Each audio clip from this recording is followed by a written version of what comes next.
আগের দিনের বেঁচে যাওয়া সবজি দিয়ে মাঝে মাঝে আমি একটু অন্যরকম করে পরের দিন একটা অন্যরকম রেসিপি তৈরি করে নিই, যাতে আমার হাজব্যান্ড বা মেয়ে বুঝতেই না পারে যে কালকে সবজি দিয়ে এটা বানানো হয়েছে।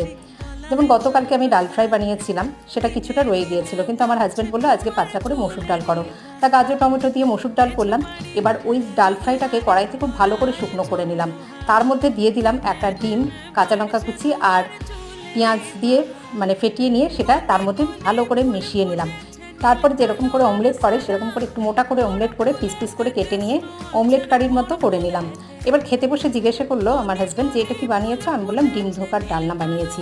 বলছে এই গরমের মধ্যে তুমি পারো বটে এত ভুলভাল কাজ করতে, এত ঝামেলা করার কি ছিল, হালকা সেদ্ধ ভাত করলেই তো পারতে। আমি বললাম তাই তো করেছি, একটু উচ্ছে সেদ্ধ, ভেন্ডি পেঁয়াজ ভাজা আর একটু আচার নিয়ে নিয়েছি আর ডাল করেছি, আর তো কিছু করি না। আর এটা করা খুবই সহজ, এটা আমার সহজই লাগে। মনে মনে ভাবলাম আমার ডালটা তো